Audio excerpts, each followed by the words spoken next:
ఈ సభలు చాలాసార్లు నేను చూశాను. ఈ సభను చూసినప్పుడు చాలా హుందాగా జరిగాయి, గౌరవంగా జరిగాయి. మొట్టమొదటిసారిగా నా జీవితంలో చూసిన సభ గడచిన సభ.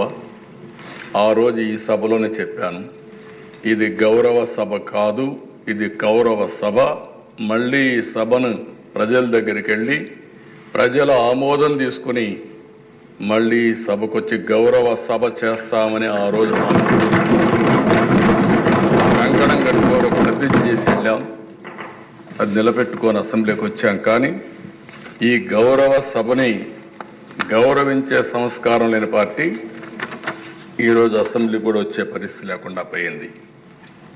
అధ్యక్ష, ప్రజాస్వామ్యంలో చాలామంది చూశాను, పెద్ద పెద్ద వాళ్ళందరినీ చూశాం. ఎప్పుడు కూడా అసెంబ్లీ అంటే ఒక గౌరవం.